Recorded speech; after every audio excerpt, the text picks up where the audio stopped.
ଏକ ବିଳାସପୂର୍ଣ୍ଣ ବଙ୍ଗଳାର କାନ୍ଥ ପଛରେ ଲୁଚି ରହିଥିବା ଏକ ସତ୍ୟ, ଯାହା ଜଣେ ଅହଙ୍କାରୀ କୋଟିପତିଙ୍କ ସମଗ୍ର ଦୁନିଆକୁ ବଦଳାଇ ଦେଇଥିଲା।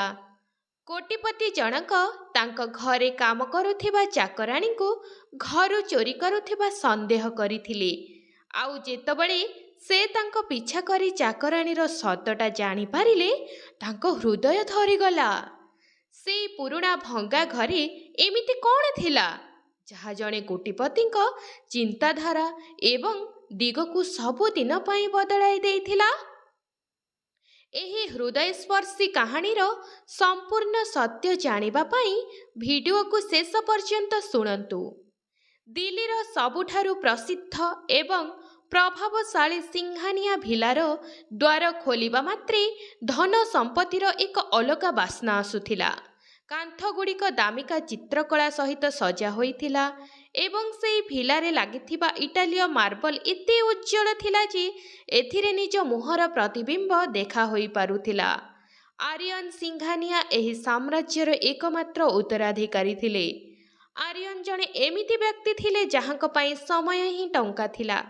ତାଙ୍କର ଗୋଟିଏ ଇସାରାରେ କରୋଡ଼ କରୋଡ଼ ଟଙ୍କାର ଡିଲ୍ ହେଉଥିଲା ଏବଂ ତାଙ୍କ ଆଖିରେ ଏକ ଏମିତି କଠୋରତା ଥିଲା ଯାହା ବଡ଼ ବଡ଼ ବ୍ୟବସାୟିକ ବ୍ୟକ୍ତିମାନେ ମଧ୍ୟ ତାଙ୍କ ସହିତ କଥା ହେବା ପୂର୍ବରୁ ଦୁଇଥର ଭାବିବାକୁ ବାଧ୍ୟ ହେଉଥିଲେ। ଆରିୟନଙ୍କ ଦୁନିଆ ବହୁତ ଛୋଟ ଥିଲା। ତାଙ୍କ ବ୍ୟବସାୟ, ତାଙ୍କ ଲ୍ୟାପଟପ୍ ଏବଂ ତାଙ୍କ ନିଜସ୍ୱ ଏକାକୀତାରେ ସେ ସବୁବେଳେ ମଗ୍ନ ରହୁଥିଲେ। ଏହି ବିଳାସପୂର୍ଣ୍ଣ ପ୍ରାସାଦର ଏକ କୋଣରେ ଜଣେ ଏମିତି ବ୍ୟକ୍ତି ବାସ କରୁଥିଲେ ଯାହାକୁ ଆରିୟନ 3 ବର୍ଷ ଧରି ଭଲ ଭାବରେ ଦେଖିନଥିଲେ। ସେ ଥିଲେ ସରିତା। ସରିତା ଆରିୟନଙ୍କ ଘରେ ଚାକରାଣୀ ଭାବରେ କାମ କରୁଥିଲେ। ସେ ସୂର୍ଯ୍ୟୋଦୟ ପୂର୍ବରୁ ସେଠି ପହଞ୍ଚି ଯାଉଥିଲେ ଏବଂ ରାତି ହେବା ପୂର୍ବରୁ ସେଠୁ କାମ ଶେଷ କରି ବାହାରି ଆସୁଥିଲେ। ସେ ସବୁବେଳେ ପୁରୁଣା ଚିରା ଫଟା ଡ୍ରେସ୍ ପିନ୍ଧୁଥିଲେ ଓ ପାଦରେ ଏକ ସାଧାରଣ ପ୍ଲାଷ୍ଟିକ ଚପଲଟିଏ ପିନ୍ଧୁଥିଲେ। ଆରିୟନଙ୍କ ପାଇଁ ସରିତା କେବଳ ଏକ ଚାଲିବା ମେସିନ୍ ଥିଲା, ଯାହାର କାମ ଥିଲା ସବୁବେଳେ ଘରଟିକୁ ପରିଷ୍କାର ଓ ସଫା ସୁତୁରା ରଖିବା। ସରିତା କେବେ କାହା ସହିତ କଥା ହେଉନଥିଲେ, କେବେ ଗପସପ କରୁନଥିଲେ ଏବଂ କେବେ କୌଣସି ବିଷୟରେ କାହା ଆଗରେ ଅଭିଯୋଗ ମଧ୍ୟ କରୁନଥିଲେ। ସରିତାର ସେହି ସରଳ ପଣିଆରେ ଏକ ଅଦ୍ଭୁତ ମର୍ଯ୍ୟାଦା ଥିଲା, ଯାହାକୁ ଆରିୟନ କେବେ ବି ଗଭୀରତା ସହିତ ଚିନ୍ତା କରିନଥିଲେ। ପ୍ରଥମେ ପ୍ରଥମେ ସବୁ କିଛି ଠିକ୍ଠାକ୍ ଚାଲିଥିଲା, କିନ୍ତୁ ଗତ କିଛି ସପ୍ତାହ ମଧ୍ୟରେ ଆରିୟନ କିଛି ଲକ୍ଷ୍ୟ କରୁଥିଲେ। ସରିତା ସବୁଦିନ ସନ୍ଧ୍ୟାରେ ଠିକ୍ 5:45ରେ ନିଜ କାମ ଛାଡ଼ି ବହୁତ ତରତରରେ ବାହାରି ଯିବାକୁ ଚେଷ୍ଟା କରୁଥିଲେ। ଆରିୟନଙ୍କ ଶାସନ ଓ ନିୟମ ବହୁତ କଠୋର ଥିଲା ଏବଂ ତାଙ୍କୁ ଏହି କଥା ଅସୁବିଧା ଦେଉଥିଲା ଯେ କେହି ତାଙ୍କ ଘରୁ ଏତେ ଶୀଘ୍ର କେମିତି କାମ ଛାଡ଼ି ଚାଲିଯାଇପାରେ। ଗୋଟିଏ ସନ୍ଧ୍ୟାରେ ଆରିୟନ ତାଙ୍କ ଅଫିସରୁ ଟିକେ ଶୀଘ୍ର ଘରକୁ ଫେରି ଆସିଥିଲେ। ସେ ସରିତାଙ୍କୁ କାନ୍ଧରେ କିଛି ବ୍ୟାଗ ପକାଇ ରୋଷେଇ ଘରର ପଛ କବାଟ ଦେଇ ବାହାରକୁ ଯାଉଥିବାର ଦେଖିଲେ। ସରିତା ଡରରେ ପଛକୁ ଚାହୁଁଥିଲେ ଯେ ତାଙ୍କୁ କେହି ନ ଦେଖିଦିଅନ୍ତୁ। ସରିତାର ମୁହଁରେ ଏକ ଅଜବ ପ୍ରକାର ଭୟ ଥିଲା, ଯେଉଁଟା ପ୍ରଥମ ଥର ପାଇଁ ଆରିୟନର ଦୃଷ୍ଟି ଆକର୍ଷଣ କରିଥିଲା। ପବନରେ ଉଡ଼ୁଥିବା ସରିତାର ଚିରା ଓଢ଼ଣୀ ତା ଦାରିଦ୍ର୍ୟତାର ପରିଚୟ ଦେଇଥିଲା, କିନ୍ତୁ ତାଙ୍କ ଆଖି କିଛି ଅଲଗା କଥା କହୁଥିଲା। ଆରିୟନଙ୍କ ମନରେ ସନ୍ଦେହ ବଢ଼ିବାକୁ ଲାଗିଲା। ସେ ଭାବିଲେ, ସେ କ'ଣ ମୋ ଘରୁ କିଛି ଚୋରି କରୁଛି କି? ପୁଣି ସେ ସନ୍ଦେହ କଲେ, ସେ କ'ଣ ତା ବ୍ୟାଗରେ ମୋ ଘରୁ କିଛି ଦାମିକା ଜିନିଷ ନେଇଯାଉଛି କି? ଆରିୟନ ଧୋକାବାଜ ଲୋକଙ୍କୁ ବହୁତ ଘୃଣା କରୁଥିଲେ, କିନ୍ତୁ ତାଙ୍କ ଭିତରେ ଏକ ଅବ୍ୟକ୍ତ କୌତୂହଳ ମଧ୍ୟ ଥିଲା ଯାହା ତାଙ୍କୁ ସରିତା ଆଡ଼କୁ ଟାଣି ଆଣିଥିଲା। ସେ ନିଷ୍ପତ୍ତି ନେଇଥିଲେ ଯେ ସେ ନିଜେ ଏହାର ରହସ୍ୟକୁ ଖୋଜିବେ। ସରିତା ଯେମିତି ଗେଟ୍ ଖୋଲିବାକୁ ଯାଇଛନ୍ତି, ପଛପଟୁ ଆରିୟନ ଏକ କଠୋର ସ୍ୱରରେ କହିଲେ, ସରିତା, ରହିଯାଅ। ସରିତାଙ୍କର ପୂରା ଶରୀର ଥରି ଉଠିଲା। ସେ ଧୀରେ ଧୀରେ ପଛକୁ ବୁଲିଲେ। ତାଙ୍କ ଆଖିରେ ଏକ ଅଦ୍ଭୁତ ଭୟ ଥିଲା, କିନ୍ତୁ ସେଇ ଭୟ ପଛରେ ଏକ ଗଭୀର ନିରୀହତା ଥିଲା ଯାହା ଆରିୟନଙ୍କର କ୍ରୋଧକୁ କ୍ଷଣିକ ପାଇଁ ଶାନ୍ତ କରିଦେଲା। ଆରିୟନ ଦ୍ରୁତ ଗତିରେ ସରିତା ପାଖକୁ ଗଲେ। ସରିତା ଧୀରେ ଥରିଲା ସ୍ୱରରେ କହିଲେ, ସାର୍, ଆପଣ ଆଜି ଏତେ ଜଲ୍ଦି ଘରକୁ ଆସିଗଲେ ଯେ? ଆରିୟନ ତା ପ୍ରଶ୍ନର ଉତ୍ତର ଦେଲେ ନାହିଁ। ତାଙ୍କ ଆଖି ସିଧାସଳଖ ସେଇ ଦୁଇଟି ବ୍ୟାଗ୍ ଉପରେ ପଡ଼ିଥିଲା। ଏହି ବ୍ୟାଗ୍ରେ କ'ଣ ଅଛି ସରିତା? ସେ ଶାନ୍ତ ଭାବରେ ପଚାରିଲେ। ସରିତା ତା ପଛରେ ବ୍ୟାଗ୍ ଗୁଡ଼ିକୁ ଲୁଚେଇବାକୁ ଚେଷ୍ଟା କରୁଥିଲା। କିଛି ନାହିଁ ସାର୍, କେବଳ କିଛି ପୁରୁଣା ଜିନିଷ ଅଛି। ଆରିୟନର ସନ୍ଦେହ ସତରେ ପରିଣତ ହୋଇଗଲା। ସେ କହିଲେ, ଏଠାରେ ବ୍ୟାଗ୍ରେ ରଖି ମୋତେ ଦେଖାଅ। ଆରିୟନର ସ୍ୱର ଆହୁରି କଠୋର ହୋଇଯାଇଥିଲା, କିନ୍ତୁ ତାଙ୍କ ଆଖିରେ ସରିତାର ପ୍ରତି ଏକ ଅଦ୍ଭୁତ ଆକର୍ଷଣ ମଧ୍ୟ ଜାଗ୍ରତ ହୋଇଥିଲା। ସେ ଜାଣିବାକୁ ଚାହୁଁଥିଲେ ଯେ ଚିରା ପୁରୁଣା ଡ୍ରେସ୍ ପିନ୍ଧିଥିବା ଏହି ସରଳ ମହିଳା କେଉଁ ଗୁପ୍ତ କଥା ଲୁଚାଇ ରଖିଛନ୍ତି। ସରିତା କିଛି କହିଲେ ନାହିଁ। ଆରିୟନ କ'ଣ ଭାବିଲେ କେଜାଣି, କହିଲେ, ଠିକ୍ ଅଛି, ଆଜି ତମେ ଯାଇପାର, କିନ୍ତୁ ମନେ ରଖ, ଯଦି ସିଂଘାନିଆ ଭିଲାରୁ କିଛି ଚୋରି ହୋଇଥାଏ ତାର ଖବର ମୋର ପାଖରେ ଆସି ପହଞ୍ଚିଯାଏ। ସରିତା କିଛି ନ କହି ଶୀଘ୍ର ସେଠୁ ଚାଲିଗଲେ। ଆରିୟନ ତାକୁ ଯିବାର ଦେଖୁଥିଲେ। ତାଙ୍କ ଆଖିରେ ଏବେ କେବଳ ସନ୍ଦେହ ନୁହେଁ, ବରଂ ଏକ ଅସ୍ଥିରତା ଥିଲା, ଯାହା ସେ ବର୍ଷ ବର୍ଷ ଧରି ଅନୁଭବ କରିନଥିଲେ। ସେ ବୁଝିପାରିଲେ ଯେ ସରିତାର ସେଇ ପୁରୁଣା ବ୍ୟାଗ୍ ତାଙ୍କ ବିଳାସପୂର୍ଣ୍ଣ ଦୁନିଆରୁ ବହୁତ ଦୂରରେ ଏକ ଗୁପ୍ତ କଥା ଲୁଚାଇ ରଖିଛି। ପରଦିନ କେବଳ ଆରିୟନ ସେ ଗୁପ୍ତ ବ୍ୟାଗ୍ ବିଷୟରେ ଜାଣିବାକୁ ଚେଷ୍ଟା କରୁଥିଲେ। ସେ ସେଦିନ ତାଙ୍କର ସବୁ ଅଫିସ କାମ ବନ୍ଦ କରିଦେଇଥିଲେ। ସନ୍ଧ୍ୟାରେ ଆରିୟନ ତାଙ୍କର ବହୁ ଲକ୍ଷ ଡଲାରର ଲାମ୍ବୋର୍ଗିନିକୁ ଗ୍ୟାରେଜରେ ଛାଡ଼ିଦେଇ ବର୍ଷ ବର୍ଷ ଧରି ବ୍ୟବହୃତ ହେଉନଥିବା ଏକ ସାଧାରଣ ଏସ୍ୟୁଭି ଗାଡ଼ି ବାହାର କଲେ। ନିଜର ପରିଚୟ ଲୁଚାଇବା ପାଇଁ ସେ ଏକ କଳା ଟି ସାର୍ଟ, ଏକ କଳା ଟୋପି ଏବଂ ଗାଢ଼ କଳା ଚଷମା ପିନ୍ଧିଥିଲେ। ସେ ତାଙ୍କ ଘର ପାଖରେ ଥିବା ଏକ ଭଙ୍ଗା ଘରେ ଲୁଚି ସରିତାଙ୍କୁ ଅପେକ୍ଷା କଲେ। ଠିକ୍ 5:50ରେ ସରିତା ଗେଟ୍ ଖୋଲି ବାହାରକୁ ଆସିଲେ। ଆଜି ତାଙ୍କର ଚାଲିବା ଆହୁରି ସ୍ପିଡ୍ ଥିଲା। ତାଙ୍କ କାନ୍ଧରେ ସେହି ଦୁଇଟି ଭାରୀ ବ୍ୟାଗ୍ ମଧ୍ୟ ଥିଲା ଏବଂ ତାଙ୍କର ଚିରା ପୁରୁଣା ସାଲୱାରର ଓଢ଼ଣୀ କ୍ଳାନ୍ତ ପକ୍ଷୀର ଡେଣା ପରି ପବନରେ ଫଡ଼ ଫଡ଼ କରୁଥିଲା। ଆରିୟନ ଗାଡ଼ି ଷ୍ଟାର୍ଟ କରି ଧୀର ଗତିରେ ତାଙ୍କ ପଛେ ପଛେ ଚାଲିଲେ। ସରିତା କୌଣସି ଗାଡ଼ିରେ ଯାଉନଥିଲେ। ସେ ଏକ ଛୋଟ ଗଳି ରାସ୍ତା ଦେଇ ଯାଉଥିଲେ। ଆରିୟନ ଆଶ୍ଚର୍ଯ୍ୟ ହୋଇଗଲେ ଯେ ଏହି ପତଳା ଝିଅଟି ଏତେ ଭାରୀ ବ୍ୟାଗ୍ ଧରି ଏତେ ଦ୍ରୁତ ଗତିରେ କେମିତି ଚାଲିପାରୁଛି। ସହରର ଚମକ ଧୀରେ ଧୀରେ ଫିକା ପଡ଼ିବାକୁ ଲାଗିଲା। ରାସ୍ତାଗୁଡ଼ିକ ଅସମାନ ହେବାକୁ ଲାଗିଲା। ଆରିୟନ ଏପରି ଏକ ସ୍ଥାନରେ ପହଞ୍ଚିଥିଲେ ଯେଉଁଠାରେ ଦିଲ୍ଲୀର ଉଚ୍ଚ ଟାୱାର ନଥିଲା, କିନ୍ତୁ ବସ୍ତି ଏବଂ ପୁରୁଣା ଭଙ୍ଗା ଘରଗୁଡ଼ିକ ଏକାଠି ଘେରି ରହିଥିଲା। ସରିତା ଏକ ବହୁତ ପୁରୁଣା କୋଠା ସାମ୍ନାରେ ଅଟକି ଗଲେ। ଆରିୟନ କିଛି ଦୂରରେ ତାଙ୍କ ଗାଡ଼ି ରଖି ସରିତାଙ୍କ ପଛେ ପଛେ ପାଦ ଚିପି କରି ଚାଲିଲେ। ଆରିୟନ ଦେଖିଲେ ଯେ ସରିତା ଏକ ବଡ଼ ଭଙ୍ଗା ଘର ଭିତରକୁ ଚାଲିଗଲେ। ଆରିୟନ ଝରକାର ଏକ ଛୋଟ ଫୁଟାରେ ଚାହିଁଲେ। ସେ ଯେଉଁ ଦୃଶ୍ୟ ଦେଖିଲେ ତାହା ତାଙ୍କୁ ଆଶ୍ଚର୍ଯ୍ୟ କରିଦେଲା। ଭିତରେ କାଠର ବେଞ୍ଚରେ ଅନେକ ବୟସ୍କ ଲୋକମାନେ ବସିଥିଲେ। ପନିପରିବା ବିକାଳିଙ୍କ ପାଖରୁ ନେଇ ଶ୍ରମିକ ଏବଂ ଅନେକ ବୟସ୍କ ଲୋକମାନେ। ସରିତା ସେଠି ଝାଡ଼ୁ କରୁନଥିଲେ, ବରଂ ହାତରେ ଏକ ଚକବୋର୍ଡରେ ଲେଖୁଥିଲେ।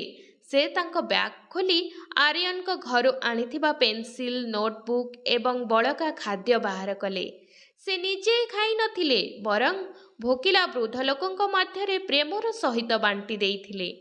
ଆରିୟନ ଦେଖିଲେ ଯେ ସେ ଚିରା ଡ୍ରେସ୍ ପିନ୍ଧା ଝିଅ ଏବେ ଜଣେ ଶିକ୍ଷୟିତ୍ରୀଙ୍କ ପରି ଝଲସୁଥିଲେ। ତାଙ୍କ ସ୍ୱରରେ କର୍ତ୍ତୃତ୍ୱ ଥିଲା ଏବଂ ଏକ ମର୍ଯ୍ୟାଦା ମଧ୍ୟ ଥିଲା। ସେ ପ୍ରତ୍ୟେକ ଛାତ୍ରଙ୍କ ପାଖକୁ ଜଣ ଜଣ କରି ଆସୁଥିଲେ। କାହାର ହାତ ଧରି ସେ ସେମାନଙ୍କୁ ଅକ୍ଷର ଲେଖିବା ଶିଖାଉଥିଲେ ଏବଂ ଅନ୍ୟ ଜଣକୁ କିଛି ପଢ଼ାଉଥିଲେ। ଆରିୟନ ଝରକା ବାହାରେ ଥାଇ ଭାବୁଥିଲେ, ଯାହାକୁ ସେ ଏକ ସାଧାରଣ ନାରୀ ବୋଲି ଭାବୁଥିଲେ, ସେ ସମାଜର ସେହି ଅନ୍ଧକାରକୁ ଦୂର କରୁଥିଲା ଯାହାକୁ ସେ କଳ୍ପନା ସୁଦ୍ଧା କରିନଥିଲେ। ସରିତାର ମୁହଁରେ ଏକ ଶାନ୍ତତା ଏବଂ ହସ ଥିଲା, ଯାହା ଆରିୟନ ତାଙ୍କ ବଙ୍ଗଳାରେ କେବେ ଦେଖିନଥିଲେ। ସେଦିନ ପ୍ରଥମ ଥର ପାଇଁ ଆରିୟନ ତାଙ୍କ ସୁଟ୍, ତାଙ୍କ ଗାଡ଼ି ଏବଂ ତାଙ୍କ ଅହଙ୍କାର ପାଇଁ ଲଜ୍ଜିତ ଅନୁଭବ କରୁଥିଲେ। ସେ ଲକ୍ଷ ଲକ୍ଷ ଟଙ୍କା ରୋଜଗାର କରିଥିଲେ, କିନ୍ତୁ ତାଙ୍କର ସରିତାଙ୍କ ପରି ବିଶାଳ ହୃଦୟ ନଥିଲା, କିନ୍ତୁ କୌଣସି ଉଦ୍ଦେଶ୍ୟ ମଧ୍ୟ ନଥିଲା।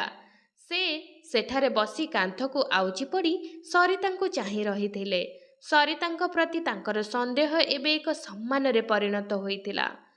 ସରିତାର ଚିରା ସାଲୱାର ତାଙ୍କୁ ଆଉ ଦାରିଦ୍ର୍ୟର ପ୍ରତୀକ ମନେ ହେଉନଥିଲା, ବରଂ ତାଙ୍କ ନିଃସ୍ୱାର୍ଥପର ବଳିଦାନର ଏକ ପଦକ ପରି ମନେ ହେଉଥିଲା।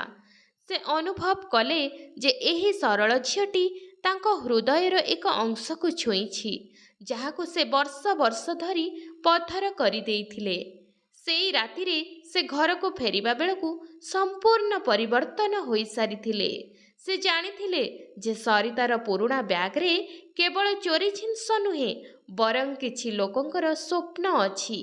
ପରଦିନ ସକାଳେ ଆରିୟନ ସିଂଘାନିଆ ଭିଲାର ସିଡ଼ି ଦେଇ ଓହ୍ଲାଇଥିଲେ। ତାଙ୍କ ଆଖି ସରିତାକୁ ଖୋଜୁଥିଲା। ସରିତା ସବୁବେଳ ପରି ରୋଷେଇ ଘରର ଏକ କୋଣରେ ଠିଆ ହୋଇ ପନିପରିବା କାଟୁଥିଲେ। ତାଙ୍କର ପୁରୁଣା ଛିଣ୍ଡା ସାଲୱାର କମିଜ ଏବଂ ତାଙ୍କ ଦେହରେ ସେଇ ଓଢ଼ଣୀ ଆରିୟନକୁ ଆକର୍ଷିତ କରୁଥିଲା। ଆରିୟନ ସରିତା ପାଖକୁ ଯାଇ କିଛି କହିବାକୁ ଚାହୁଁଥିଲେ, କିନ୍ତୁ ତାପରେ ତାଙ୍କ ଫୋନ୍ ରିଂ ହେଲା। ଆଜି ସହରର ସବୁଠାରୁ ବଡ଼ ବ୍ୟବସାୟୀ ଏବଂ ଆରିୟନଙ୍କର ତାଙ୍କ ବିଦେଶୀ ପାର୍ଟନରଙ୍କ ପାଇଁ ସିଂଘାନିଆ ଭିଲାରେ ଏକ ଭବ୍ୟ ମଧ୍ୟାହ୍ନ ଭୋଜନର ଆୟୋଜନ କରାଯାଇଥିଲା। ମଧ୍ୟାହ୍ନ ସୁଦ୍ଧା ସିଂଘାନିଆ ଭିଲାରେ ଅତିଥିମାନେ ପରିପୂର୍ଣ୍ଣ ହୋଇଯାଇଥିଲେ। ଆରିୟନକୁ ତାଙ୍କର ଭାବନାକୁ ସଂଯୋଗ କରିବାକୁ ପଡ଼ିଲା ଏବଂ ଜଣେ କଠୋର ବ୍ୟବସାୟିକ ବ୍ୟକ୍ତିର ମୁଖା ପିନ୍ଧିବାକୁ ପଡ଼ିଲା। ମଧ୍ୟାହ୍ନ ସୁଦ୍ଧା ମହଲରେ ଅତିଥିମାନେ ପହଞ୍ଚି ଯାଇଥିଲେ। ରେଶମ ପରଦାର ଶବ୍ଦ ଏବଂ ଦାମିକା ଅତରର ବାସ୍ନା ସବୁଠି ଥିଲା। ଆରିୟନଙ୍କ ବ୍ୟବସାୟିକ ପାର୍ଟନର ଶ୍ରୀଯୁକ୍ତ ମାଲହୋତ୍ରା ତାଙ୍କ ସ୍ତ୍ରୀ ଏବଂ କିଛି ପ୍ରଭାବଶାଳୀ ବନ୍ଧୁଙ୍କ ସହିତ ବୈଠକ ଘରେ ବସି କଥାବାର୍ତ୍ତା କରୁଥିଲେ। ଠିକ୍ ସେହି ସମୟରେ ସରିତା ଧଳା ଆପ୍ରନ୍ ପିନ୍ଧି ଅତିଥିମାନଙ୍କୁ ପାଣି ଏବଂ ଷ୍ଟାର୍ଟର ପରିବେଷଣ କରୁଥିଲେ। ସରିତା ନଈକି ଖାଦ୍ୟ ବାଢ଼ିବା ସମୟରେ ତାଙ୍କ ମୁଣ୍ଡ ମିସେସ୍ ମାଲହୋତ୍ରାଙ୍କ ହାତରେ ଧରିଥିବା ଗ୍ଲାସରେ ବାଜିଗଲା ଓ ସେ ପିନ୍ଧିଥିବା ଦାମିକା ଡିଜାଇନର ଡ୍ରେସ୍ ଉପରେ ଜୁସ୍ ସବୁ ପଡ଼ିଗଲା। ତାପରେ ପୁରା ହଲରେ ନୀରବ ଖେଳିଗଲା। ମିଷ୍ଟର ମାଲହୋତ୍ରାଙ୍କ ପତ୍ନୀ ଚିତ୍କାର କଲେ ଓ କହିଲେ, ତୋର ସାହସ କିପରି ହେଲା? ତୋର କୌଣସି ବୁଦ୍ଧି ସୁଦ୍ଧି ନାହିଁ? ସରିତା ଡରରେ ଥରିବାକୁ ଲାଗିଲେ। ମ୍ୟାଡ଼ାମ, ମୋତେ କ୍ଷମା କରନ୍ତୁ, ମୁଁ ଜାଣିଶୁଣି ଏମିତି କରିନାହିଁ। କିନ୍ତୁ ମାଲହୋତ୍ରାଙ୍କ ପତ୍ନୀଙ୍କ କ୍ରୋଧ ଶାନ୍ତ ହେଲା ନାହିଁ। ସେ ସରିତାଙ୍କ ଦେହରେ ଥିବା ଚିରା ଫୋଟା ଡ୍ରେସ୍କୁ ଅନାଇ ତାଙ୍କୁ ବହୁତ ଅପମାନିତ କଲେ। ସେ ଆରିୟନକୁ ମଧ୍ୟ କହିଲେ, ତୁମେ ତୁମ ଘରେ ଏପରି ଚାକରାଣୀକୁ କାହିଁକି ରଖିଛ? ତା ପୋଷାକକୁ ଦେଖ, ସେଗୁଡ଼ିକୁ ଅନେକ ଜାଗାରେ ଚିରି ଫାଟି ଯାଇଛି। ଏପରି ଲୋକମାନେ ତୁମ ଘରର ପରିବେଶକୁ ନଷ୍ଟ କରୁଛନ୍ତି। ତାକୁ ଏବେ ଏ ଘରୁ ବାହାର କରିଦିଅ, ନଚେତ୍ ଆମେ ଏଠାରେ ଆଉ ଗୋଟିଏ ମୁହୂର୍ତ୍ତ ପାଇଁ ମଧ୍ୟ ରହିବୁ ନାହିଁ। ସେଠାରେ ଠିଆ ହୋଇଥିବା ଅନ୍ୟ ଧନୀ ଅତିଥିମାନେ ମଧ୍ୟ ସରିତା ଉପରେ ହସିବାକୁ ଲାଗିଲେ। କେତେ ଲୋକ ସରିତା ପିନ୍ଧିଥିବା ଚିରା ପୋଷାକର ମଜାକ ଉଡ଼ାଉଥିଲେ, କେତେକ ତାଙ୍କ ଦାରିଦ୍ର୍ୟତାର। ସରିତାଙ୍କ ଆଖିରେ ଲୁହ ଥିଲା। ସେ ଅପମାନର ଭାର ତଳେ ନଇଁ ପଡ଼ିଥିଲେ। ଏପର୍ଯ୍ୟନ୍ତ ଦୂରରେ ଠିଆ ହୋଇ ଏସବୁ ଦେଖୁଥିବା ଆରିୟନ ଧୀରେ ଧୀରେ ସଭାର ମଧ୍ୟଭାଗରେ ଆସି ପହଞ୍ଚିଲେ। ସମସ୍ତଙ୍କ ମୁହଁରେ ହସ ଥିଲା। ସେମାନେ ଭାବୁଥିଲେ ଯେ ଆରିୟନ ସରିତାଙ୍କୁ ଅପମାନିତ କରି ଘରୁ ବାହାର କରିଦେବେ। ଆରିୟନ ସରିତାଙ୍କ ପାଖରେ ଯାଇ ଅଟକିଗଲେ। ସେ ସରିତାର ଆଖିକୁ ଚାହିଁଲେ। ଗତକାଲି ସେଇ ଆଖି ଯେଉଁଗୁଡ଼ିକ ସେଇ ବୃଦ୍ଧ ଲୋକଙ୍କ ଆଖିରେ ଆଶାର ଆଲୋକ ବିସ୍ତାର କରୁଥିଲା। ଆରିୟନ ମାଲହୋତ୍ରାଙ୍କ ସ୍ତ୍ରୀଙ୍କ ଆଡ଼କୁ ବୁଲି ପଡ଼ିଲେ। ତାଙ୍କର ସ୍ୱର ଆଜି ପୂର୍ବ ଅପେକ୍ଷା ଅଧିକ ଶାନ୍ତ ଏବଂ ଭାରୀ ଥିଲା। ସେ କହିଲେ, ମିଷ୍ଟର ମାଲହୋତ୍ରା, ଆପଣଙ୍କ ସ୍ତ୍ରୀ ସମ୍ପୂର୍ଣ୍ଣ ଠିକ୍ କହିଛନ୍ତି।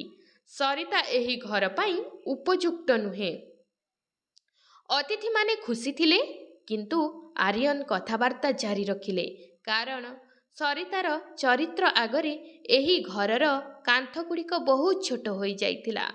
ପୁଣି ଆରିୟନ କହିଲେ, ତୁମେ ଯେଉଁ ଝିଅ ଓ ତାଙ୍କ ଚିରା ପୋଷାକକୁ ଆଜି ଉପହାସ କରୁଛ, ତାହା ଏପରି ରାସ୍ତାରେ ଯାଉଛି ଯେଉଁଠାରେ ତୁମ ପରି ଲୋକଙ୍କର ଯିବାକୁ କେବେ ବି ସାହସ ହେବ ନାହିଁ। ତୁମେ ଯେଉଁ ମଇଳା କଥା କହୁଛ ତାହା ତାଙ୍କ ପୋଷାକରେ ନୁହେଁ, ବରଂ ତୁମର ଚିନ୍ତାଧାରା ଭିତରେ ଅଛି। ପୁରା ହଲ୍ରେ ନୀରବ ଖେଳିଗଲା। ଆର୍ୟନ୍ ସରିତାଙ୍କ ହାତରୁ ଟ୍ରେଟି ନେଇ ସାଇଡ୍ରେ ଥିବା ଟେବୁଲରେ ରଖିଦେଲେ। ସେ ସମସ୍ତଙ୍କ ସାମ୍ନାରେ ସରିତାର କାନ୍ଧରେ ହାତ ରଖିଲେ ଏବଂ କେବଳ ଏକ ସମର୍ଥନ ନଥିଲା, ଏହା ଏକ ସୌଭାଗ୍ୟ ଥିଲା। ତୁମେ ଚାକରାଣୀ ବୋଲି କହୁଥିବା ଏହି ମହିଳା ସେଇ ଲୋକମାନଙ୍କୁ ପାଠ ପଢ଼ାନ୍ତି ଯାହାକୁ ଆମେ ମଣିଷ ବୋଲି ମଧ୍ୟ ଭାବୁନଥାଉଁ। ତାପରେ ଆର୍ୟନ୍ କହିଲେ, ମଧ୍ୟାହ୍ନ ଭୋଜନ ଏବେ ସମାପ୍ତ ହୋଇସାରିଛି। ଆପଣମାନେ ଏବେ ଆପଣଙ୍କ ଘରକୁ ଯାଇପାରନ୍ତି। ଯେତେବେଳେ ସମସ୍ତ ଅତିଥି ଲଜ୍ଜିତ ହୋଇ ଚାଲିଗଲେ, ଆର୍ୟନ୍ ସରିତାଙ୍କ ପାଖକୁ ଗଲେ। ସରିତା ପ୍ରବଳ କାନ୍ଦୁଥିଲେ। ଆର୍ୟନ୍ ଧୀରେ କହିଲେ, ସରିତା, ଏବେ କାନ୍ଦ ବନ୍ଦ କର। କାଲିଠାରୁ ତୁମେ ଆଉ ଏଠାରେ ଝାଡ଼ୁ ଉଠାଇବ ନାହିଁ। କାଲିଠାରୁ ତୁମେ ସିଂଘାନିଆ ଫାଉଣ୍ଡେସନର ମୁଖ୍ୟ ଭାବରେ ତୁମର ନିଜସ୍ୱ ପ୍ରତିଷ୍ଠାନ ଚଳେଇବ। ସରିତା ଆଶ୍ଚର୍ଯ୍ୟ ହୋଇ ଆର୍ୟନ୍କୁ ଚାହିଁଲେ।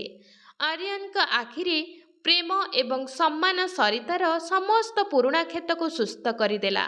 ଆର୍ୟନ୍ ବୁଝିପାରିଲେ ଯେ ସରିତା ପ୍ରତି କେବଳ ତାଙ୍କ ମନରେ ସହାନୁଭୂତି ନୁହେଁ, ବରଂ ଏକ ଗଭୀର ସ୍ନେହ ସୃଷ୍ଟି ହୋଇଛି। ପରବର୍ତ୍ତୀ କିଛି ସପ୍ତାହ ସିଂଘାନିଆ ଭିଲା ପାଇଁ ଏକ ସମ୍ପୂର୍ଣ୍ଣ ପରିବର୍ତ୍ତନ ଥିଲା। ଆର୍ୟନ୍ ତାଙ୍କ ପ୍ରସାଦର ଏକ ବଡ଼ ଅଂଶକୁ ସିଂଘାନିଆ ଫାଉଣ୍ଡେସନର ମୁଖ୍ୟ କାର୍ଯ୍ୟାଳୟରେ ପରିଣତ କରିଥିଲେ। ସରିତା ଆଉ ରୋଷେଇ ଘରେ ପନିପରିବା କାଟୁନଥିଲେ, ବରଂ ଆର୍ୟନ୍ଙ୍କ ସହିତ ମିଶି ବଡ଼ ବଡ଼ ମାନଚିତ୍ର ଏବଂ ଫାଇଲରେ କାମ କରୁଥିଲେ।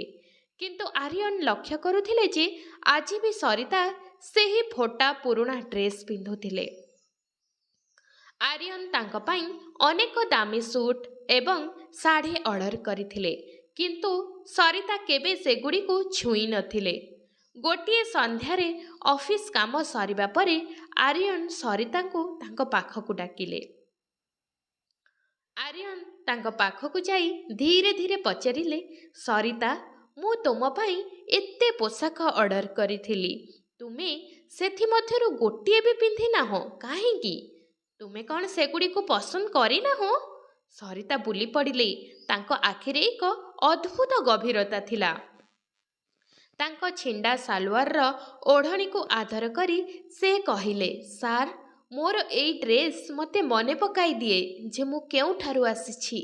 ମୋର ଏଇ ଡ୍ରେସ୍ ମୋତେ ମନେ ପକାଇ ଦିଏ ଯେ ହଜାର ହଜାର ଲୋକ ଏବେ ବି ଏଇ ସମାନ ପରିସ୍ଥିତିରେ ଅଛନ୍ତି। ଯଦି ମୁଁ ଏଇ ରେଶମୀ ଦାମୀ ଡ୍ରେସ୍ ପିନ୍ଧିଦିଏ, ତେବେ ହୁଏତ ମୁଁ ଯେଉଁମାନଙ୍କ ପାଇଁ ଲଢ଼ୁଛି ସେମାନଙ୍କ ଯନ୍ତ୍ରଣା ଭୁଲିଯିବି। ଆର୍ୟନ୍ ନିର୍ବାକ୍ ହୋଇଗଲେ। ସେ ଆଜି ପର୍ଯ୍ୟନ୍ତ କେବଳ ସୁନା ଗହଣା ଏବଂ ବ୍ରାଣ୍ଡେଡ୍ ପୋଷାକ ପାଇଁ ପାଗଳି ହେଉଥିବା ମହିଳାମାନଙ୍କୁ ଦେଖି ଆସିଥିଲେ, କିନ୍ତୁ ତାଙ୍କ ଆଗରେ ଠିଆ ହୋଇଥିବା ଏଇ ଝିଅଟି ସରଳତାର ଏକ ପାହାଡ଼ ଥିଲା, ଯାହାକୁ ହଲାଇବା ଅସମ୍ଭବ। ଆର୍ୟନ୍ ଧୀରେ ସରିତା ହାତକୁ ଧରିଲେ। ପ୍ରଥମ ଥର ପାଇଁ ସେ ତାକୁ ଛୁଇଁଥିଲେ। ସରିତାର ଶରୀର ଥରି ଉଠିଲା, କିନ୍ତୁ ସେ ତା ହାତ ହଟାଇ ପାରିଲେ ନାହିଁ। ଆର୍ୟନ୍ର କଣ୍ଠରେ ଏକ ଅଦ୍ଭୁତ କୋମଳତା ଥିଲା। ସେ କହିଲେ, ତୁମେ ମୋତେ କେବଳ ମାନବିକତା ଶିଖାଇ ନାହଁ, ତୁମେ ମୋତେ କିପରି ବଞ୍ଚିବା ଶିଖାଇଛ। ମୋ ଧନ ସମ୍ପତ୍ତି ତୁମ ଚିରାଫଟା ଡ୍ରେସ୍ ସାମ୍ନାରେ ତୁଚ୍ଛ। ମୋତେ ଭୟ ଲାଗୁଛି ଯେ ତମେ ତମର ଏହି ମହାନ ପାଇଁ ମୋ ଠାରୁ ଦୂରେଇ ନ ଯାଅ। ସରିତା ଉପରକୁ ଚାହିଁଲା। ସେ ଦେଖିଲା ଆର୍ୟନ୍ର ଆଖିରେ ଯେଉଁ ପ୍ରେମ ଏବଂ ଆଗ୍ରହ ଥିଲା, ତାହା ତା ହୃଦୟର ସ୍ପନ୍ଦନକୁ ବଢ଼ାଇ ଦେଲା। ସେ କେବେ କଳ୍ପନା ମଧ୍ୟ କରିନଥିଲେ ଯେ ଆର୍ୟନ୍ ସିଂଘାନିଆଙ୍କ ଭଳି ଜଣେ ମଣିଷ ତା ପ୍ରତି ଏପରି ଭାବନା ରଖିବେ। ସରିତା କହିଲା, ନାଇଁ ସାର୍, ମୁଁ ତ କେବଳ ଏକ ଛାଇ। ଆର୍ୟନ୍ ଦୃଢ଼ ଭାବରେ କହିଲେ, ନାଇଁ ସରିତା, ତୁମେ ମୋର ଛାଇ ନୁହଁ, ତୁମେ ମୋର ଆଲୋକ। ତୁମ ବିନା ଏହି ସିଂଘାନିଆ ଭିଲା ପୁଣି ପଥର ଘର ହୋଇଯିବ। ସେଇ ରାତିରେ ଦୁହେଁ ଘଣ୍ଟା ଘଣ୍ଟା ଧରି କଥା ହୋଇଥିଲେ। ସରିତା ତାଙ୍କୁ କହିଲେ ଯେ ସେ ଅନ୍ୟମାନଙ୍କ ସ୍ୱପ୍ନକୁ ରକ୍ଷା କରିବା ପାଇଁ କିପରି ତାଙ୍କ ପାଠପଢ଼ା ଛାଡ଼ିବାକୁ ନିଷ୍ପତ୍ତି ନେଇଥିଲେ। ଆର୍ୟନ୍ ଶୁଣିଲେ ଏବଂ ଅନୁଭବ କଲେ ଯେ ସେ ସରିତାଙ୍କ ପ୍ରେମରେ ସମ୍ପୂର୍ଣ୍ଣ ଭାବରେ ପଡ଼ିଯାଇଛନ୍ତି। ଆରିୟନ ବୁଝିପାରିଲେ ଯେ ତାଙ୍କୁ ଏବେ ତାଙ୍କ ଜୀବନର ସବୁଠାରୁ ବଡ଼ ନିଷ୍ପତ୍ତି ନେବାକୁ ପଡ଼ିବ। ସେ ସରିତାଙ୍କୁ କେବଳ ତାଙ୍କର ସାଥୀ ନୁହେଁ ବରଂ ତାଙ୍କ ଜୀବନର ଏକ ଅଂଶ କରିବାକୁ ଚାହୁଁଥିଲେ। ସେ ନିଷ୍ପତ୍ତି ନେଲେ ଯେ ସରିତାର ଅସ୍ତିତ୍ୱକୁ ଏପରି ଏକ ସ୍ଥିତି ଦେବେ ଯାହା କେହି କଳ୍ପନା କରିପାରିବେ ନାହିଁ। ସେଇ ଭିଲା ସେଇ ରାତିର ଏକ ନୂତନ ସମ୍ପର୍କର ସାକ୍ଷୀ ହୋଇଥିଲା। କୌଣସି ସ୍ଥିତି ଉପରେ ନୁହେଁ ବରଂ ଆତ୍ମା ଉପରେ ଆଧାରିତ ହୋଇଥିବା ଏକ ସମ୍ପର୍କ। ସମୟର ଚକ ବୁଲିବାରେ ଲାଗିଲା ଏବଂ ଗୋଟିଏ ବର୍ଷ ମଧ୍ୟରେ ସିଂଘାନିଆ ଫାଉଣ୍ଡେସନ ସହରକୁ ପରିବର୍ତ୍ତନ କରିଦେଇଥିଲା। ଆରିୟନଙ୍କ ସମ୍ବଳ ଏବଂ ସରିତାର ଅତୁଟ ସମର୍ପଣ ମିଶି 50ରୁ ଅଧିକ ସାକ୍ଷରତା କେନ୍ଦ୍ର ପ୍ରତିଷ୍ଠା କରିଥିଲା। ଯେଉଁ ସହର ଥରେ ସରିତାଙ୍କୁ କେବଳ ଜଣେ ଚାକରାଣୀ ଭାବରେ ଦେଖିଥିଲା ଆଜି ସେ ତାଙ୍କୁ ସାକ୍ଷରତାର ମିସାଲ ଭାବରେ ଜାଣିଛି।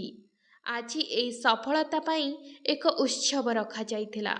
ସହରର ସର୍ବବୃହତ ଅଡିଟୋରିୟମରେ ଆୟୋଜିତ ନ୍ୟାସନାଲ ଆଇକନ୍ ଅଫ୍ ଚେଞ୍ଜ ସମାରୋହରେ ହଲଟି ହଜାର ହଜାର ଲୋକଙ୍କ ଭିଡ଼ରେ ପରିପୂର୍ଣ୍ଣ ଥିଲା। ଆରିୟନ ସିଂଘାନିଆ ଆଗଧାଡ଼ିରେ ବସିଥିଲେ। ତାଙ୍କ ଆଖି ଗର୍ବରେ ଭରି ରହିଥିଲା ଯାହା ସେ ତାଙ୍କ ଜୀବନର ସବୁଠାରୁ ବଡ଼ ବ୍ୟବସାୟିକ ଚୁକ୍ତି ଜିତିବା ପରେ ମଧ୍ୟ ସେ ଅନୁଭବ କରିନଥିଲେ। ତାଙ୍କ ପାଖରେ ସରିତା ଯେଉଁମାନଙ୍କୁ ସେହି ଭଙ୍ଗା ଓ ପୁରୁଣା କୋଠରୀରେ ପାଠ ପଢ଼ାଉଥିଲେ ସେହି ମତ୍ସ୍ୟଜୀବୀ ଏବଂ ବୟସ୍କ ବ୍ୟକ୍ତିମାନେ ମଧ୍ୟ ବସିଥିଲେ। ସରିତାଙ୍କ ନାମ ଡକାଯିବା ପରେ ସମଗ୍ର ହଲ୍ କରତାଳିରେ ଫାଟି ପଡ଼ିଲା। ସରିତା ଷ୍ଟେଜ୍ ଉପରକୁ ଉଠିଲେ। ସେ ଏବେ ବି ସେହି ସାଧାରଣ କ୍ରିମ୍ ରଙ୍ଗର ଶାଢ଼ୀଟିଏ ପିନ୍ଧିଥିଲେ କିନ୍ତୁ ତାଙ୍କ ମୁହଁରେ ଏକ ଆତ୍ମବିଶ୍ୱାସ ଥିଲା ଯେଉଁଟା କୌଣସି ମହାରାଣୀଙ୍କ ମୁହଁରେ ମଧ୍ୟ ନଥିବ। ସେ ମାଇକ୍ରୋଫୋନ୍ ଧରି ସମସ୍ତଙ୍କୁ ତାଙ୍କ କଣ୍ଠସ୍ୱରରେ ମନ୍ତ୍ରମୁଗ୍ଧ କରିଥିଲେ। ସେ ତାଙ୍କ ବକ୍ତବ୍ୟ ଆରମ୍ଭ କଲେ, ମୁଁ ଯେତେବେଳେ ଛୋଟ ଥିଲି ମୁଁ ଭାବୁଥିଲି ଯେ ଧନୀ ଲୋକମାନେ କେବଳ ବଡ଼ ବଡ଼ ମହଲ ପରି ଘରେ ରୁହନ୍ତି ଏବଂ ଆମ ପରି ଲୋକମାନେ କେବଳ ସେମାନଙ୍କର ଗୋଲାମୀ କରିବା ପାଇଁ ଜନ୍ମ ହୋଇଥାନ୍ତି। କିନ୍ତୁ ଆରିୟନ ସାର୍ ମୋତେ ମୋର ପରିଚୟ ଫେରାଇ ଦେଇଛନ୍ତି। ସେ ମୋତେ ଅନୁଭବ କରାଇଲେ ଯେ ଝାଡ଼ୁ ଧରିଥିବା ହାତ ମଧ୍ୟ କଲମ ଧରି ଇତିହାସ ବଦଳାଇପାରେ। ଆଜି ଏହି ପୁରସ୍କାର ମୋର ନୁହେଁ ଏହା ସେହି ହଜାର ହଜାର ନିରୀହ ଲୋକଙ୍କର ଯେଉଁମାନେ ନିଜର ଲଜ୍ଜା ତ୍ୟାଗ କରି ଆଜି ସେମାନଙ୍କ ହାତ ପୁସ୍ତକ ଉଠାଇ ପାରିଛି। ସେ ମଞ୍ଚରୁ ଓହ୍ଲାଇବା ମାତ୍ରେ ଆରିୟନ ତାଙ୍କୁ ସ୍ୱାଗତ କରି ଧୀରେ ଧୀରେ କହିଲେ, ସରିତା ଆଜି ତୁମ ସହିତ ଜଡ଼ିତ ହୋଇ ସିଂଘାନିଆ ସାମ୍ରାଜ୍ୟର ନାମ ଅମର ହୋଇଗଲା। ସମାରୋହ କାର୍ଯ୍ୟ ଶେଷ ହେଲା ପରେ ଆରିୟନ ଏବଂ ସରିତା ସେହି ପୁରୁଣା କୋଠାର ନୂତନ କେନ୍ଦ୍ରର ଛାତ ଉପରେ ଏକା ଠିଆ ହୋଇଥିଲେ ଯେଉଁଠାରୁ ଏହାସବୁ ଆରମ୍ଭ ହୋଇଥିଲା। ଦିଲ୍ଲୀର ଚମକଦାର ଆଲୋକ ସାମ୍ନାରେ ଥିଲା। ଆରିୟନ ଦେଖିଲେ ଯେ ସରିତାର ନଜର ଏବେ ବି ତଳେ ପଡ଼ିଆରେ ଖେଳୁଥିବା ପିଲାମାନଙ୍କ ଉପରେ ପଡ଼ି ରହିଛି। ଆରିୟନ ଜାଣିପାରିଲେ ଯେ ତାଙ୍କ ପାଖରେ ଦୁନିଆର ସମସ୍ତ ସମ୍ପତ୍ତି ଅଛି କିନ୍ତୁ ସରିତା ବିନା ସେହି ସମ୍ପତ୍ତି ସବୁ ମୂଲ୍ୟହୀନ। ସେ ସରିତାଙ୍କୁ ତାଙ୍କ ଚେହେରା ପାଇଁ ନୁହେଁ ତାଙ୍କ ଆଦର୍ଶ ପାଇଁ ତାଙ୍କୁ ଭଲ ପାଇଥିଲେ ଓ ସେଥିପାଇଁ ମଧ୍ୟ ଆରିୟନ ଜଣେ ଭଲ ମଣିଷ ହୋଇପାରିଥିଲେ। ଆରିୟନ ଧୀରେ ଧୀରେ ସରିତାର ହାତକୁ ନିଜ ହାତରେ ଧରିଲେ। ସରିତା ଆଶ୍ଚର୍ଯ୍ୟ ହୋଇଗଲେ। ତାଙ୍କ ଆଖିକୁ ଚାହିଁ ଆରିୟନ ବହୁତ ଗମ୍ଭୀରତାର ସହିତ କହିଲେ, ସରିତା ତୁମେ ହଜାର ହଜାର ଲୋକଙ୍କ ଜୀବନ ବଦଳାଇ ଦେଇଛ କିନ୍ତୁ ତୁମେ ଆଣିଥିବା ସବୁଠାରୁ ବଡ଼ ପରିବର୍ତ୍ତନ ମୋ ଭିତରେ। ମୁଁ ଆଉ ଏହି ମିଶନକୁ ଏବଂ ମୋ ଜୀବନକୁ ତୁମ ବିନା ଆଗକୁ ନେବାକୁ ଚାହୁଁନାହିଁ। ତୁମେ କ'ଣ ଏହି ମିଶନରେ ସବୁଦିନ ପାଇଁ ମୋ ସାଥୀ ହେବ? ତୁମେ ସିଂଘାନିଆ ଭିଲାର ମାଲିକାଣୀ ନୁହେଁ ବରଂ ମୋ ଜୀବନ ସଙ୍ଗିନୀ ହୋଇ କ'ଣ ମୋ ସହିତ ସବୁଦିନ ରହିପାରିବ? ସରିତାର ଆଖିରେ ଲୁହ ଝରିଗଲା। ସେ ଆରିୟନଙ୍କ ହାତକୁ ଜୋରରେ ଜାବୁଡ଼ି ଧରି ହସିକି କହିଲେ, ହଁ ଏଇଟା କେବଳ ଦୁଇଟି ଲୋକଙ୍କ ମିଳନ ନଥିଲା ଏହା ଧନୀ ଏବଂ ଗରିବ ମଧ୍ୟରେ ଥିବା ଭେଦଭାବର ଶେଷ ଥିଲା। ସୂର୍ଯ୍ୟ ଅସ୍ତ ହୋଇଥିଲେ ଏବଂ ଆକାଶ କମଳା ରଙ୍ଗରେ ପରିପୂର୍ଣ୍ଣ ଥିଲା। ଆରିୟନ ପଚାରିଲେ, ସରିତା ତୁମେ କ'ଣ ମୋ ସହିତ ପରବର୍ତ୍ତୀ ମିଶନ ପାଇଁ ପ୍ରସ୍ତୁତ? ସରିତା ତାଙ୍କ ପକେଟରୁ ଏକ କଲମ ବାହାର କରି କହିଲେ, ଯେ ପର୍ଯ୍ୟନ୍ତ ପ୍ରତ୍ୟେକ ବ୍ୟକ୍ତି ନିଜର ନାମ ଲେଖିବା ଶିଖିନାହାନ୍ତି ମୁଁ ସେ ପର୍ଯ୍ୟନ୍ତ ବିଶ୍ରାମ ନେବି ନାହିଁ। ଏକାଠି ହୋଇ ସେମାନେ ସିଡ଼ିରୁ ଓହ୍ଲାଇଲେ।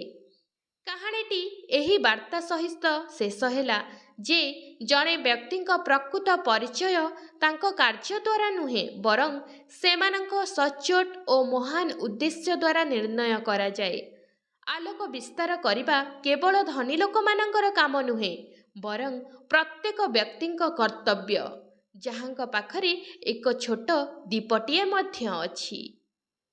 ବନ୍ଧୁଗଣ, ଆପଣମାନଙ୍କୁ ଏହି କାହାଣୀଟି କିପରି ଲାଗିଲା ଦୟାକରି କମେଣ୍ଟ ମାଧ୍ୟମରେ ଆପଣଙ୍କର ମତାମତ ଜଣାନ୍ତୁ। ଯଦି ଆପଣ ଏହି କାହାଣୀଟି ଉପଭୋଗ କରିଛନ୍ତି ତେବେ ଦୟାକରି ଭିଡ଼ିଓଟିକୁ ଲାଇକ୍ କରିଦିଅନ୍ତୁ ଏବଂ ଆପଣଙ୍କ ବନ୍ଧୁମାନଙ୍କ ସହିତ ସେୟାର କରିବାକୁ ଭୁଲନ୍ତୁ ନାହିଁ। ଏପରି ଆହୁରି ହୃଦୟସ୍ପର୍ଶୀ କାହାଣୀ ଶୁଣିବାକୁ ଆମ ଚ୍ୟାନେଲକୁ ସବସ୍କ୍ରାଇବ୍ କରିବାକୁ ଭୁଲନ୍ତୁ ନାହିଁ। ପୁଣି ଦେଖାହେବ ଆଉ ଏକ ନୂଆ କାହାଣୀରେ। ରହୁଛି। ନମସ୍କାର। ଜୟ ଜଗନ୍ନାଥ।